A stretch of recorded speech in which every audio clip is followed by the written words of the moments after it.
Group 1 మూల్యాంకనాన్ని సవాల్ చేస్తూ దాఖలైన పిటిషన్లపై హైకోర్టు కీలక తీర్పు వెలువరించింది. జనరల్ ర్యాంకింగ్స్ ను రద్దు చేస్తూ ఉత్తర్వులు ఇచ్చింది. తాము విధించిన నిబంధనల మేరకు మళ్లీ మూల్యాంకనం చేయాలని ఆదేశించారు. పునర్మూల్యాంకనం సాధ్యం కాకపోతే మళ్లీ మెయిన్స్ నిర్వహించాలని స్పష్టం చేశారు. 8 నెలల్లోగా మళ్లీ మెయిన్స్ నిర్వహించాల్సి ఉంటుందని తెలిపింది. గ్రూప్ 1 పిటిషన్లపై హైకోర్టు కీలక తీర్పు వెలువరించింది. గతంలో ప్రకటించిన జనరల్ ర్యాంకింగ్ లిస్టును హైకోర్టు రద్దు చేసింది. మెయిన్స్ అభ్యర్థుల పేపర్లు పునర్మూల్యాంకనం చేయాలని న్యాయస్థానం ఆదేశించింది. మోడరేషన్ విధానంలో పునర్మూల్యాంకనం చేయాలని గౌరవ కోర్టు నిర్దేశించింది.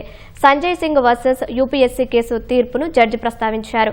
8 నెలల్లో ప్రక్రియ పూర్తి చేయాలని టీజీపీఎస్సీకి హైకోర్టు సూచించింది.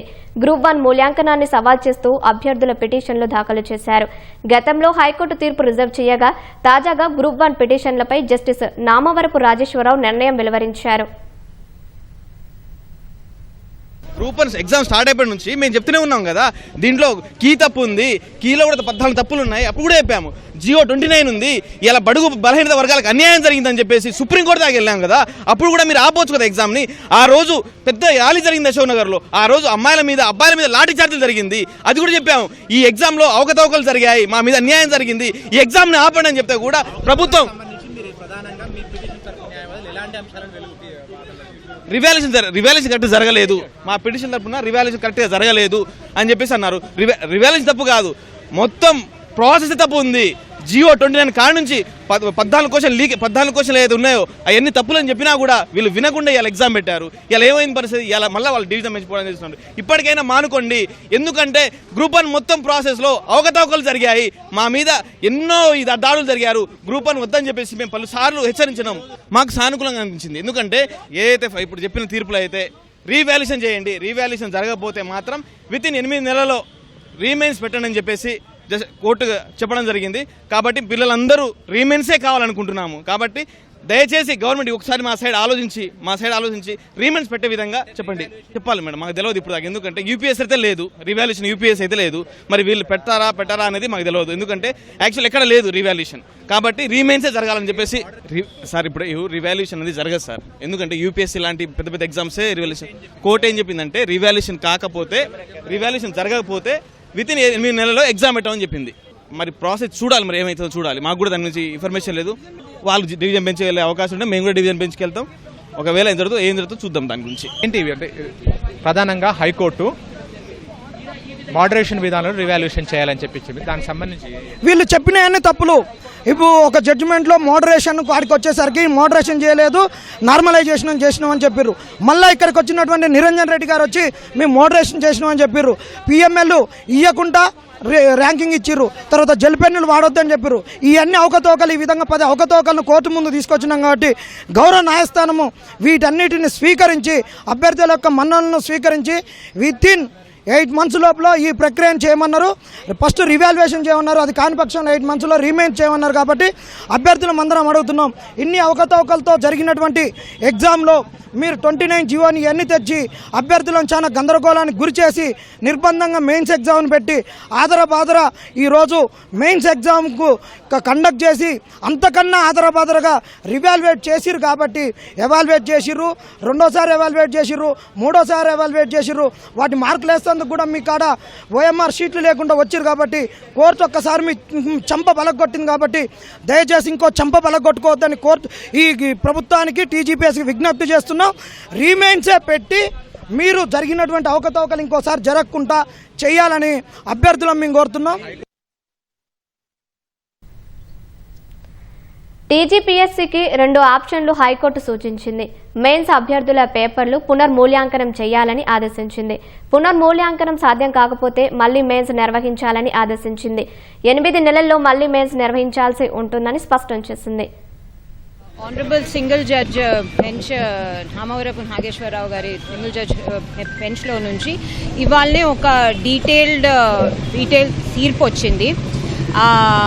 జూలైలో డీటెయిల్గా వాగ్వివాదాలు జరిగిన తర్వాత చాలా కాలం తర్వాత ఇవాళ ఒక డీటెయిల్డ్ జడ్జ్మెంట్ ద్వారా honourable judge has decided that the general ranking list as well as the selection list దాన్ని సెట్ అసైడ్ చేస్తూ రీవాల్యుయేషన్కి డైరెక్షన్స్ ఇచ్చారు.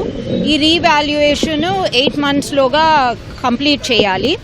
అది కాని పక్షాన the group 1 mains exam is to be cancelled, or rather it stands cancelled, and all the candidates who passed in the preliminary examinations వాళ్ళ కోసము రీ-ఎగ్జామినేషన్స్ conduct చేయడం జరుగుతుంది. ఇవాళ ఇచ్చిన జడ్జ్మెంట్ సారాంశం అది. జనరల్ ర్యాంకింగ్ లిస్ట్ ఇంకా selected candidate list set aside అయిపోయింది. సో ఆ బేసిస్ మీద మెయిన్స్ ఎగ్జామినేషన్ రాసిన వాళ్ళల్లో మళ్ళీ రీవాల్యుయేషన్ కండక్ట్ చేసినప్పుడు మోడరేషన్ అనేది ఒక యాక్సెప్టబుల్ అంటే కాంపిటేటివ్ ఎగ్జామినేషన్స్లో యాక్సెప్టబుల్ ప్రొసీజర్ అన్నమాట. మోడరేషన్ అనేది అన్ని సిచ్యువేషన్స్, అన్ని సర్కమ్స్టాన్సెస్ని correction methodology, languages plus subject criteria, ఇవన్నీ డిఫరెంట్ బ్రాడ్ క్రైటీరియాస్ ఉంటాయి. అవన్నిటినీ దృష్టిలో పెట్టుకొని మోడరేషన్ సిస్టమ్ని ఫాలో కావాలి అని చెప్పేసి ఆనరబుల్ సింగిల్ జడ్జ్ గారు చెప్పారు. అది 8 monthsలో కంప్లీట్ చేయాలి. Using the moderation, acceptable moderation techniques, the re-evaluation should be completed, and this should be done in a period of 8 months, or the entire mains examination stand cancelled and preliminary examination క్యాండిడేట్స్కి మళ్ళీ రీ-ఎగ్జామినేషన్కి అవకాశం ఉంటుంది. ఇప్పుడు judgement టైంలోనైతే ప్రస్తావించలేదు, బహుశా ఆర్డర్లో డీటెయిల్గా ప్రస్తావించి ఉంటారు. సంజయ్ సింగ్ జడ్జ్మెంట్ కాంపిటేటివ్ ఎగ్జామ్స్లో మోడరేషన్ ఎలా ఫాలో కావాలి, అందరికీ న్యాయం జరగాలంటే moderation techniques, different criterias, different examination styles, different languages, different subjective criterias in examinations, ఇవన్నీ దృష్టిలో పెట్టుకొని మోడరేషన్ ఎలా చేయాలో అది డీటెయిల్గా క్లుప్తంగా ఇచ్చారు. Plus different backgrounds of students who right those exams as well.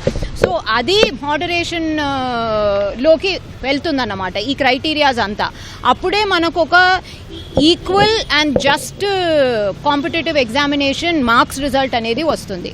Finally judge గారు మేము ప్రొడ్యూస్ చేసిన ఎవిడెన్స్, డాక్యుమెంటేషన్, మా వాగ్వివాదాలు అండ్ ఆ వాగ్వివాదాలతోని మేము సబ్మిట్ చేసిన ఎవిడెన్స్ తోని జడ్జి గారు ఆ బేసిస్ మీద ఈ ఆర్డర్ ఇవ్వడం జరిగింది. గ్రూప్ 1 మెయిన్స్లో జవాబు పత్రాల మూల్యాంకనం, పరీక్షా కేంద్రాల కేటాయింపులో అవకతవకలు, తెలుగు మాధ్యమంలో జవాబులు రాసిన వారికి అన్యాయం జరిగిందంటూ పలువురు అభ్యర్థులు పిటిషన్లు దాఖలు చేశారు. పిటిషన్లపై జస్టిస్ నామవరపు రాజేశ్వరరావు సుదీర్ఘ విచారణ నిర్వహించారు. పేపర్లు దిద్దిన వారిలో ఎక్కువ మందికి తెలంగాణ చరిత్రపై అవగాహన లేదని, దానివల్ల మార్కుల కేటాయింపులో అన్యాయం జరిగిందని పిటిషనర్ల తరపు న్యాయవాదులు వాదించారు. సబ్జెక్టు నిపుణులతోనే జవాబు పత్రాల మూల్యాంకనం జరిగిందని టీజీపీఎస్సీ తరపు న్యాయవాది కోర్టుకు తెలిపారు. ఇటీవల ఏపీలో నిర్వహించిన గ్రూప్ 1లోనూ ఇంగ్లీష్ మీడియం అభ్యర్థులే అధిక సంఖ్యలో ఉన్నారని వెల్లడించారు. అభ్యర్థులు రాసిన జవాబుల ఆధారంగానే తప్ప మాధ్యమం ఆధారంగా ఉండవని టీజీపీఎస్సీ న్యాయవాది కోర్టుకు తెలిపారు. పిటిషనర్ల వాదనల్లో వాస్తవం లేదని వివరించారు. ఇరువైపులా వాదనలు విని తీర్పును రిజర్వ్ చేసిన జస్టిస్ నామవరపు రాజేశ్వరరావు ఇవాళ ఉత్తర్వులు వెలువరించారు. జనరల్ ర్యాంకింగ్ లిస్టును రద్దు చేస్తూ తీర్పునిచ్చారు.